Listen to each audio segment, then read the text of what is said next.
J'ai prié Binta de me laisser passer en premier. Je l'ai prié, et même tout à l'heure, je l'ai dit, Binta, s'il te plaît, laisse-moi passer en premier. Elle n'a pas voulu et me voilà passé en dernier.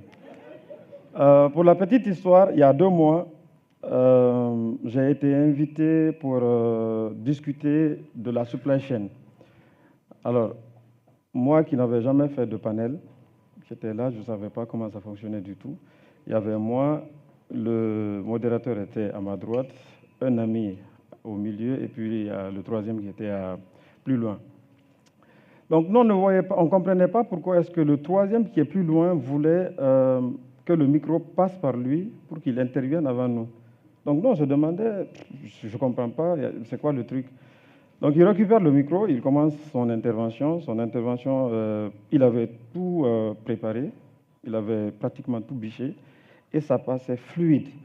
Et donc, moi, ça faisait monter de l'adrénaline à moi. Donc, je subissais de la pression. Donc, mon ami qui est à côté, puisque lui, je le connais, je dis, bon, écoute, quand lui, il finit, s'il te plaît, tu me laisses passer, OK? Comme ça, toi, tu passes en dernier. Yaka, lui-même, il a plus de pression que moi. Il me dit, OK, il n'y a pas de souci. Mais dès que le monsieur a fini, il récupère le micro, je lui fais, mais tu m'as dit que tu vas... Il me dit, non, mais c'est pas moi, c'est le modérateur. Donc, il a fait son intervention. Donc, finalement, je suis passé en dernier. Et du coup, depuis ce jour, je me suis dit, bon, maintenant, j'ai compris la leçon. Quand je dois faire des interventions, là, je vais tout faire pour passer en premier. Donc, quand on m'a demandé de passer au TEDx, la première question que j'ai demandé aux organisateurs, c'était de savoir si j'allais passer en premier. Et là, tout de suite, ils m'ont rassuré, oui, non, ça, il n'y a pas de problème. Et me voilà. Bonjour à tous, je m'appelle Tunkara Mamoudou, je suis directeur associé chez Grenu de Guinée. Beaucoup de personnes me connaissent en tant que directeur associé de Grenu de Guinée. Il y a d'autres qui me connaissent en tant que gestionnaire de la boutique Tunks Electronics. Et très peu de personnes connaissent véritablement quand est-ce que j'ai commencé mon aventure entrepreneuriale. Alors, en réalité, j'ai commencé à entreprendre en 2013. Je venais de finir les études. Naturellement, je n'ai jamais voulu rester à la maison. Ça me tue de rester à la maison à ne rien faire. Et donc, moi, je finissais. Pour moi, le plus dur, c'était d'avoir son diplôme. J'ai eu mon diplôme. Maintenant que je suis à la maison, c'était encore plus dur que quand j'étais en période de classe. Et donc, un jour, mon papa m'appelle. Il me dit tu vas à Madina, il y a quelqu'un qui me doit de l'argent, tu récupères pour moi. D'accord. Je m'en vais, c'était 2500 $ à l'époque. L'équivalent, c'était 21 millions de francs guinéens. Je m'en vais, je récupère l'argent, je l'appelle, je dis j'ai l'argent, tu veux que je dépose dans ton compte? Il me dit non, tu le gardes pour moi. Comme je n'avais pas à l'époque quelque part où garder cet argent-là, j'avais un compte chez la FI Bank. Donc je dépose l'argent à Madina même, avant même de rentrer avec à la maison, parce que je connais mon père. Si je lui dis que j'ai perdu, quelqu'un a volé l'argent, là, il allait me tuer.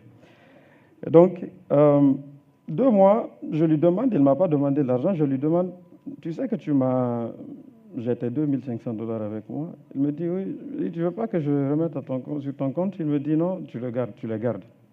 Donc, j'ai continué à les garder, moi qui étais là, je finissais, il y avait les besoins, on ne t'envoie plus d'argent pour tes besoins. Je galérais. Je voyais l'argent dans mon compte, à l'époque, 21 millions, c'était beaucoup, mais je ne pouvais pas utiliser parce que je connais le vieux.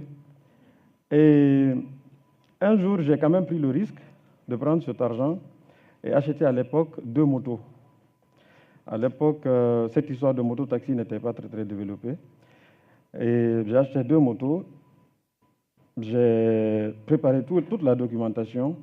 Et moi, j'habitais à l'époque à Sangoya, 3e porte. Pour ceux qui connaissent, quand tu viens jusqu'au niveau du rond-point de Sangoya, pour aller à la 3e porte, soit tu prends le taxi et on te facture 1500 pour une petite distance et tu marches le reste, ou alors tu commences là-bas et tu te tapes 2 km pour arriver chez toi. Et donc, j'ai mis les motos sur cette ligne-là. C'était 2 responsables parce que les conducteurs, c'était 2 hommes mariés. Responsable, moi, à l'époque, j'étais encore très, très, très, très jeune. Et j'ai quand même fait les choses de sorte que j'ai des garanties, parce que bon, je sais qu'ils pouvaient me tabasser, on était entre nous. Donc je me suis rassuré qu'il y ait des garanties. Ok. Et il y avait un boutiquier malien qui était dans le quartier, puisque je ne voulais pas toucher l'argent tous les jours, parce qu'il devait reposer la recette tous les jours. Il y avait un boutiquier malien que j'ai vu, je lui ai dit, bon écoute, voilà mon business, je viens de monter un business. Je voudrais que mes conducteurs viennent déposer la recette chez toi. Et comme ça, moi, les samedis, je vais récupérer pour aller déposer sur mon compte. Il était d'accord parce qu'on avait une bonne relation. Donc, j'ai fait ça pendant 8 mois. Ça se passait relativement bien. Mais bon, après, j'étais sur un projet de voyage avec mon grand-père qui insistait pour que je vienne au Canada pour continuer mes études. Je n'étais pas très chaud, mais puisqu'il a insisté, mon papa aussi me mettait un peu la pression. J'ai eu un rendez-vous à Bamako parce qu'à l'époque, il y avait eu Ebola. Entre-temps, il y a eu Ebola, donc tout était fermé ici. Donc il fallait revendre les motos avant de partir, parce que là, il fallait que j'explique à mon vieux où est passé son argent. Donc moi, je l'appelle, je lui dis, bon, écoute, cet argent-là, j'ai dû l'utiliser, j'ai dû monter un business, j'ai acheté des motos, et les gars, ils font le taxi. Maintenant, tu as le choix, si je laisse avec eux, parce qu'ils connaissent un peu comment je fonctionne, ou alors, si je revends les motos, et comme ça, je vais, si je le vise, alors, ok, sinon, je reviens, je reprends soit le même business ou autre chose. Il me demande de lui faire le bilan, je fais le bilan. On avait eu, grosso modo, 4,5 millions sur les 23 millions. Il était très fier, j'étais choqué, parce que pour moi, il allait me donner une raclée. Il était très, très fier. Et je suis allé à Bamako. J'étais tellement pressé de revenir que je n'ai même pas attendu les résultats. Je suis revenu à Conakry. Et il fallait reprendre tout parce que j'avais vendu les motos. En ce moment-là, j'ai compris que j'avais besoin d'expérience professionnelle parce que je venais de sortir de l'université. C'est vrai que j'ai toujours voulu entreprendre. Et donc, j'ai commencé à travailler chez MTN en tant qu'intérimaire. On a commencé, il y avait un concours où on était, je crois, 47, et il n'avait besoin que de 3 personnes. Ça, c'était en 2015. J'ai eu la chance d'être parmi les 3. On m'a posté à Kaloum. Et tout de suite, on m'a donné tous mes accès et on m'a donné mon indépendance. C'était les SIM cards. Tu écrases une SIM, tu as 5 000 à payer, il n'y a pas d'explication. L'inventaire à la fin du mois, il n'y a pas de débat. Si tu t'es trompé, tu as fait mobile money, plus que ce que tu devais faire, tu payes à la fin du mois. Donc j'ai fait ça pendant 8 mois. Donc, le contrat était 8 mois renouvelable. Après les 8 mois, on m'a reposté à Prima Center. Mais j'ai compris que ce n'est pas ce que je voulais. J'ai dit à mes parents que je voulais arrêter et entreprendre. Ils m'ont dit non, toi tu as la chance d'avoir du boulot à Conakry ici, tu vas abandonner ça. Donc ils ont insisté, sous la pression, j'ai dû céder. J'ai commencé à Prima. Je me rappelle parce que j'aimais bien sortir à cette époque-là, les jeudis, vendredis soirs. Donc j'étais avec un ami, souvent quand on sortait, le matin, on venait passer la nuit à la maison. Le matin, quand il me voit me tracasser pour me réveiller rapidement, parfois sous la pluie pour aller travailler, il me demandait comment moi je faisais. Comment toi tu fais? Je n'ai jamais osé lui dire mon salaire parce que je savais que si je lui disais mon salaire, il allait insister pour ne plus que je travaille. J'étais payé à 1 100 000 francs. Et j'ai continué à Prima les 8 prochains mois, les 8 mois qui ont suivi. Et au bout de ça, je me suis dit, là, j'arrête complètement. C'est pas ce que je veux. D'autant plus que mon manager, avec toutes les chances du monde, il me fallait 5 ans pour arriver à son niveau. Et mon manager, toutes les fins du mois, il avait des problèmes. Il avait des problèmes d'argent. Je me suis dit, si il faut que je me concentre 5 ans pour être à ce niveau-là et me retrouver dans les mêmes problèmes que lui, bah, c'est pas ce que je veux. Donc j'ai décidé d'arrêter. Avec la famille, c'est très très important. Il faut avoir une bonne réputation parce que le premier soutien qu'on a, c'est la famille. J'ai un frère qui était parti aux États-Unis. Vous savez, là-bas, on construit bien la réputation. Je ne sais plus comment ils appellent ça. Le crédit. Voilà. Le crédit, il avait un bon crédit. Donc, je lui ai expliqué un projet. C'était de mettre en place une boutique de vente des produits électroniques, notamment les smartphones. Parce qu'à l'époque, tout le monde voulait un iPhone. C'était en 2017. Donc, je lui ai expliqué le projet. Comme il croyait en moi, il m'a aidé à avoir un prêt de $40 000 aux États-Unis. Moi qui récupère ça, je n'ai jamais fait de commerce, je n'ai aucune expérience dans ce domaine-là. Mais simplement, je sais que je suis entre la vie et la mort. C'est soit ça me réussit ou je suis foutu. Donc, d'abord, avant que je ne prenne cet argent pour acheter quelque chose que je ne maîtrise pas, j'ai d'abord effectué un premier voyage à Dubaï pour aller voir un peu comment ça se passe. Déjà, j'ai bouffé une partie du crédit que je dois rembourser. Je reviens. Il fallait trouver un espace, c'est soit à Madina ou à Kaloum. Je n'ai jamais aimé être à Madina parce que je me suis toujours vu comme un grand entrepreneur. Donc je savais que Madina allait cuisiner mes rêves là. Donc j'ai décidé d'ouvrir la boutique à Kaloum que j'ai appelée Tungs Electronics. À l'époque, il y avait le système de troc n'était pas très développé en Guinée. Donc j'ai regardé parce qu'en fait, pour se lancer, il faut voir un segment sur lequel s'appuyer pour répondre à un besoin. Donc ce besoin-là était là. On a commencé avec le troc, on a commencé à communiquer dessus et tout de suite, les gens ont commencé à s'y intéresser. Je me rappelle, un peu en arrière, j'ai un ami qui me demandait, parce que avant que j'ouvre la boutique, j'avais créé, quand j'étais chez MTN, GEC, Guinea Express Corporation. Ma société, j'ai un ami qui se moquait tout le temps de moi, affectueusement, en me disant PDG avec le bureau dans le sac, parce que j'avais toujours un sac à dos. Et donc, Tungs Electronics, on a commencé, ça a été en carton. Les gens venaient beaucoup. Il y en a qui évitaient même de venir à la boutique parce qu'ils savent que quand tu viens chez Tunkara, même si tu es venu pour saluer, tu finis par payer. Donc, il y en a qui évitaient carrément. J'ai continué à faire ça et ça a marché jusqu'à ce que j'ai eu un contrat avec EcoBank. Ils lançaient leur projet Express. C'est-à-dire, c'est de décongestionner un peu les agences, créer une banque à proximité pour que les gens puissent faire des dépôts et des retraits. J'ai eu la chance de postuler et on a eu le contrat.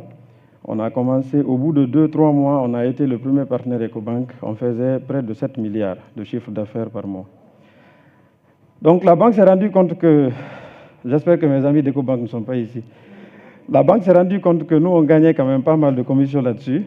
Elle a réduit les commissions, elle a divisé les commissions par 2. Tout le monde, toute l'équipe était là, en panique. Comment on va faire, comment on va s'en sortir avec ça? J'ai recruté plus de personnes et donc, j'ai doublé le volume. Au lieu de 7 milliards, on faisait maintenant 13 milliards. Donc, c'est ce qu'on a continué jusqu'à ce que le projet, ils l'ont finalement abandonné parce que ce n'était pas très rentable. L'idée, c'était que les gens fassent des dépôts et des retraits. Mais vous savez, la Guinée, quand on dit frais seulement, ils préfèrent aller passer toute la journée à la banque que de supporter 1000 francs de frais. Et donc, entre-temps, GEC, on a commencé à faire la livraison d'équipements avec les sociétés minières, notamment à l'époque EGA, GAC. Donc, j'ai pu introduire GAC. Ils nous amenaient des RFQ où on répondait. Il y avait beaucoup de partenaires, donc ils regardent le moins 10 ans, le plus rapide dans la livraison. Et comme ça, quand c'est bon, ils te font le bon de commande. C'est ce qu'on a fait jusqu'à la fermeture de GAC. Et on faisait à l'époque près de $100 000 de chiffre d'affaires mensuel avec EGA. Donc ça aussi, à un moment donné, il fallait qu'ils ferment. Ils ont fermé. Il fallait se réinventer, il fallait trouver autre chose à faire. Entre-temps, on ne s'ennuie pas. Avec moi, on ne s'ennuie jamais. Entre-temps, Cissé qui est là, que j'ai rencontré en 2018 à la boutique Tungs Electronics, pour vous dire que le hasard n'existe pas. On a commencé à s'observer. Il venait régulièrement à la boutique, passer la journée, voyait. Moi, je ne le calculais même pas parce que j'avais mon bureau derrière où je faisais mes trucs avec EcoBank. La boutique, il y a des gens qui géraient tout ce qui est trucs. Donc, je viens, je salue et puis je continue. Un jour, on est allé prier ensemble la prière de vendredi et on est allé manger ensemble. Et le soir, on est allé au Move, le fameux Move à l'époque. Voilà. Et donc, c'est là que notre aventure entrepreneuriale a commencé. Il m'a expliqué un peu ce qu'il fait. Il était dans les produits agricoles. Il faisait la vente locale. Il prenait à Kankan, Boké, il vendait à Conakry. Il m'a expliqué un peu. Il voyait déjà ce que je faisais. Il savait combien de fois j'étais rigoureux dans mon travail. Parce que moi, chez moi, le client, il est roi. Toutes les personnes qui travaillent chez moi, quand tu viens, un client qui n'est pas satisfait, tu vas aller, même s'il faut aller jusqu'à chez lui, jusqu'à la maison, pour essayer de renverser cette tendance-là, tu vas le faire. Et donc, en 2021, on a décidé de créer Grenier de Guinée. Grenier de Guinée, c'était changer un peu le narratif. Au lieu de rester sur la vente locale, on a décidé de se lancer plus dans l'exportation des produits agricoles. On s'est dit, on est en Guinée avec le potentiel qu'on a. Pourquoi ne pas faire ce que les autres font, ceux à qui Cissé vendait à l'époque. Donc on a décidé de se lancer. On a lancé la première année, on a perdu 60 000 $. On a perdu 60 000. Cissé me regarde, il me dit, ah, c'est comment? Ça, je n'avais pas prévu ça. Hein. On fait comment? On arrête ou on continue? Je suis quelqu'un, quand j'y crois, j'y vais jusqu'au bout. Je l'ai dit, on corrige nos erreurs de l'année précédente et on se prépare pour la campagne prochaine. La campagne prochaine, au lieu de 750 tonnes, on a fait 2500 tonnes, donc pratiquement le triple du volume qu'on avait fait à notre première année. Et aujourd'hui, j'ai le plaisir de vous annoncer qu'on fait, l'année passée, on a fait 5300 tonnes. Pour vous donner à peu près une idée, c'est 187 conteneurs 40 pieds qu'on a exportés que sur la noix de cajou. 187 conteneurs 40 pieds qu'on a exportés que sur la noix de cajou. Et avec ça, nous avons des collaborateurs aujourd'hui directs d'une quinzaine de personnes et on emploie plus de 300 personnes dans nos différentes zones de production. Donc, tout ça pour dire quoi? Parfois, on a les opportunités. Il suffit de se bouger un peu, lever le doigt, avoir le courage pour pouvoir les saisir. Si je n'avais pas saisi l'opportunité des mototaxis, je n'aurais pas pu faire un chiffre d'affaires de plus de 10 millions de $. Oh.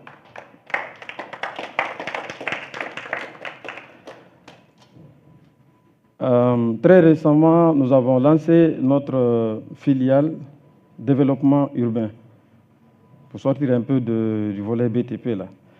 Donc, développement urbain, on a commencé par construire des villas et les commercialiser. Et le constat est que 80%, à chaque fois qu'on arrive à 80% de réalisation, nous avons un preneur pour les villas. Donc, on a décidé de se formaliser parce que le truc, c'est quoi? C'est viser l'excellence. C'est de faire les choses comme il faut. Quand on dit qu'une maison coûte 1 million, 1,5 million en Guinée, tu rentres, tu vois que le carrelage n'est pas correctement fait, il y a l'étanchéité qui n'est pas respectée, c'est compliqué. Donc, l'objectif, c'est de changer ce narratif-là afin que ce que les gens voient chez nos voisins, chez les autres, qu'ils puissent voir ça chez nous, qu'on montre qu'on est capable de le faire. Hier, on a organisé une journée porte ouverte, une toute première en Guinée, dans notre domaine. L'idée, c'était d'ouvrir nos portes à l'occasion de l'inauguration de notre nouvel entrepôt, montrer à nos partenaires techniques financiers ce que nous faisons. Il ne s'agit pas de prendre l'acajou à Cancan ou à Bokeh, mettre dans des conteneurs et puis c'est fini. Il y a tout un process derrière. Et donc, nous avons invité nos partenaires financiers, techniques et nos collaborateurs. On était dépassés, on était choqués de savoir qu'il y avait le directeur général de MSC qui était présent, il y avait la directrice générale de CMA qui était présente, il y avait la directrice commerciale de Maersk qui était présente également. Ce sont les 3 plus gros compagnies maritimes au monde. Donc, de 2021 à 2026, on arrive à fédérer déjà ceux-là. Et en plus d'avoir la secrétaire générale du ministère de l'Industrie, le secrétaire général du ministère du Commerce, nos partenaires financiers, la Banque mondiale, la SFI, Fidisus, donc tous ces gens-là présents, j'ai appelé Cissé, on est venu de l'entrepôt, on a vu ces gens-là, on dit, même si on n'a pas d'argent, même si on n'est pas riche, il y a de quoi être fier.